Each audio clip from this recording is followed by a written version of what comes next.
ငိမ့်ညက်သူအကြောင်းကိုပြောပေးပါတဲ့သူ့ကိုတနာလို့ပါပြီးတော့ပညာပေးစကားလေးနည်းနည်းပါးပါးပြောပေးပါ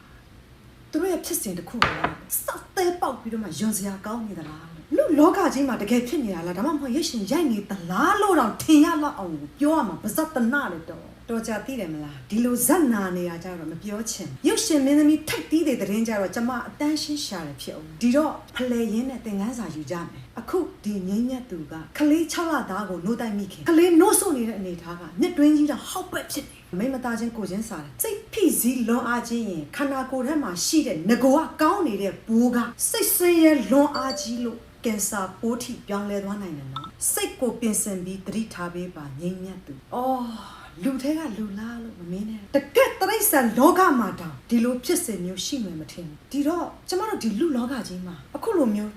190စောက်ဆံမရှိစောက်ချီးစားပြီးတော့လီးတရမ်းတဲ့ခစ်ကိုရောက်နေပြီလားကျမတို့မိန်းမတို့များပြန်အမ်းပြီးတော့တွေ့တာလိုက်တဲ့လီးတိုင်းဘယ်တစ်ချောင်းကတန်ဖိုးရှိနေပြီးခိုင်မြဲနေတယ်လေပြပါဦးမရှိဘူးလေအမအချက်ခံနေရတယ်ဆိုကြတဲ့ကမားနေပြီလေ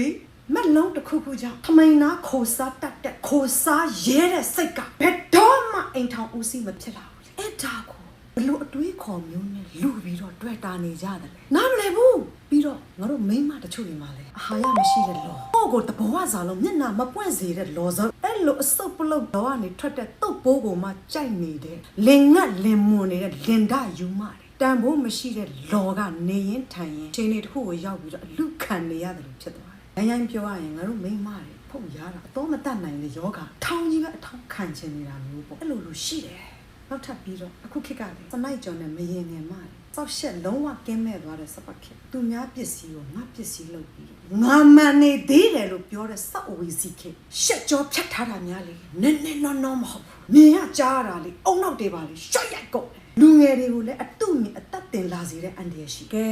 မင်းမြတ်သူရေမင်းရွေးချယ်ခဲ့တဲ့လမ်းအခုနေကောင်းကောင်းနားလည်သွားပြီနော်ရပ်ပါမလိုက်နဲ့ဆက်လိုက်နေရင်ဘာမှမသိဘူးရှေ့ကပြေးနေတဲ့လူကစောက်ရမ်းနေပြေးလို့ကောင်းနေမယ်စွန့်ပစ်နိုင်အောင်မင်းစူးစမ်းနော်အကြံပေးတယ်နော်မင်းမလုပ်နိုင်ဘူးမင်းမပြတ်သားဘူးဆိုမင်းဆက်ခံပေါ့မင်းကြည့်ရတာလည်းတိတ်မသေးချာနေဘူးမင်းနေရနဲ့ရှူတော့ဆိုရင်ခံပင်းစရာနာစရာပါ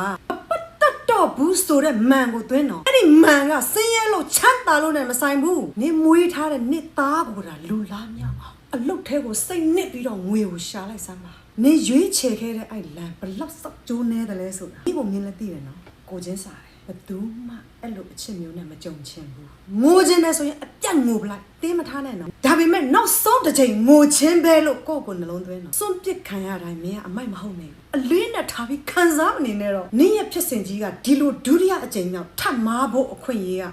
နေမဖြစ်တဲ့တော့ဘူးနင်နာတဲ့မန်လဲသွင်းတဲ့ဒီလောကကြီးမှာလေယောက်ျားနဲ့အတူတူအိမ်နေမှာဘဝကိုဖြတ်တန်းလို့ရတာမဟုတ်ဘူးလူကောင်းတွေကနင့်ကိုပျော်ရွှင်စေမယ်မကောင်းတဲ့လူတွေကမင်းကိုအတွေ့အကြုံပေးမယ်အခုလိုအစိုးဆုံးလူတွေကမင်းဘဝကိုသင်ခန်းစာပေးသွားတယ်လေနာတိုင်းမှာသင်ခန်းစာရှိလို့ကိုဘဝကိုဘလို့တိုးတက်အောင်ကြိုးစားမလဲလို့တွဲလိုက်တော့ပြီးတော့လေ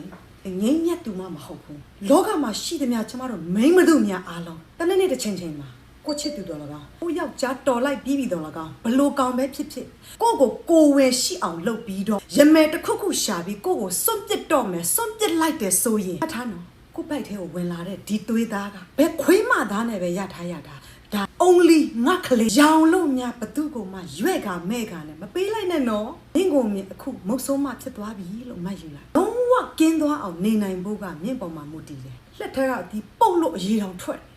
ပြစ်လို့ပဲရတော့မယ်အခြေအနေမျိုးနော်ဒီကိစ္စကိုငကိုကလေးရရင်နေကျင်နဲ့စွာနဲ့ပြိုးထောင်ခဲ့တာဖြစ်တဲ့အတွက်မင်းအမအတွက်မင်းဟာမင်းတန်ဝေကရပါ